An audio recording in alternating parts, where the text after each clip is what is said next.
लोग चैनल में आते हैं, गुरु कहलाते हैं, धर्म के ठेकेदार कहलाते हैं, काफी लोग उनके फॉलोवर्स हैं, उन्हें सुनते हैं। ऐसे लोग ऐसी ऐसी बात करते हैं।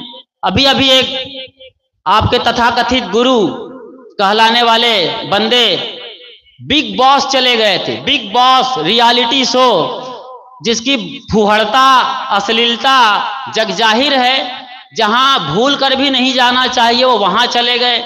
जाने के पहले चैनल पर अपनी सभाओं में क्या कहते हैं वो, गाय को गेहूं खिलाइए। देखिए साइंस की बात करते करते कैसी वो धर्म के नाम पर सस्ती चीजों को परोस देते हैं, और आप फोकट में लेने वाले यदि ग्राहक हैं तो ऐसी चीजों में हमारे देश के अधिकतम लोग खींचे चले जाते हैं।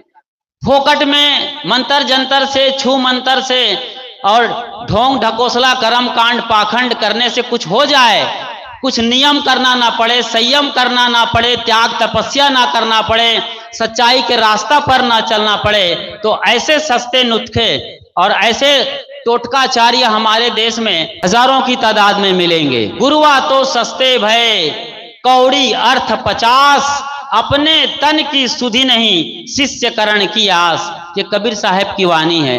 तो वो महाशय कहते हैं कि गाय को गेहूं खिलाइए, उसके गोबर में जो गेहूं आएगा उस गेहूं को इकट्ठा करिए, धो करके सुखाइए, और जब सूख जाए तो आटा बनवा लीजिए, पिसवा कर या पीस कर।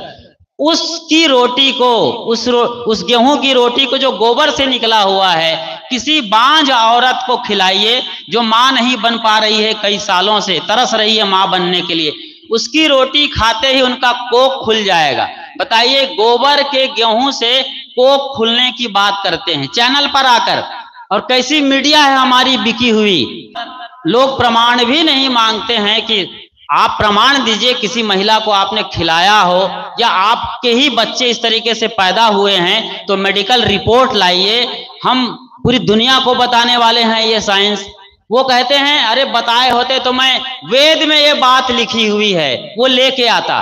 भाई आपको मालूम है जब वेद में लिखी है, आप बड़े मंत्रों को सस्वर पाठ करके सुनाते हो, तो इस मंत्र को क्यों नहीं बताते हो सभा में आकर कि गाय के गोबर से निकलने वाले गेहूं के रोटी खिलाइए और वहां बांझ को बच्चा पैदा होने वाला है। कितनी सतही और बेसिर पैर की बात, जिसको आपके घर का बच्चा भी नहीं मानेगा, साफ इंकार कर देगा। विवेक विचार हम नहीं करते हैं, सवाल खड़े नहीं करते हैं। आप जानते हैं हमारा जो देश है भारत, उसकी जो सर्वोच्च कृति है साहित्य के रूप में, ऋषियों का जो आशीर्वाद बरसा है वो उपनिषद है। और उपनिषद सब सवालों से शुरू होते हैं, क्वेश्चनिंग, सवाल पर सवाल किए जाते हैं। एक छोटा सा बालक, कठ उपनिषद की बात कर रहा हूं मैं, कहानी आप सब जानते हैं, घटना जानते हैं। यमराज के सामने खड़ा हो जाता है सीना तान कर, छोटा सा बालक है 8-9 बरस का, नचिकेता। वो सवाल करता है कि मेरे पिता को जो आपने कैद कर लिया है, पहला तो उन्हें आप छुट्टी करिए, वरदान मांगते हैं। कहानी बड़ी लंबी है, 60 में बता रहा हूं। उसके बाद सवाल करते हैं कि आत्मा मरने के बाद लोग कहते हैं कि कहां चली जाती है, जिंदा रहती है कि मर जाती है, शरीर मरने के बाद कहां चली जाती है। इस सवाल का मुझे जवाब चाहिए। हम और आप ऐसा सवाल करते हैं?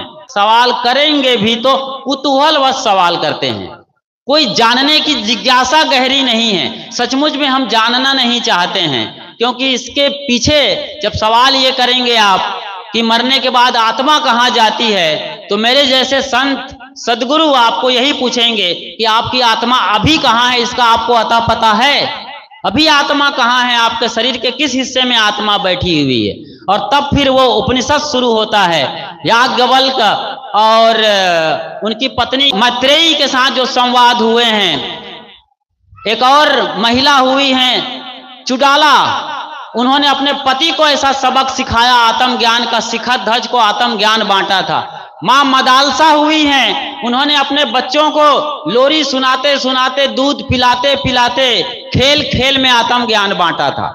उस देश के हम यहाँ वंशज हैं, उन ऋषि मुनियों के हम परंपरा के हैं, सदगुरु कबीर के अनुयायी कबीरपंथी हैं और आज हम फोकट में सस्ता नुस्खे की तरफ चले जा रहे हैं।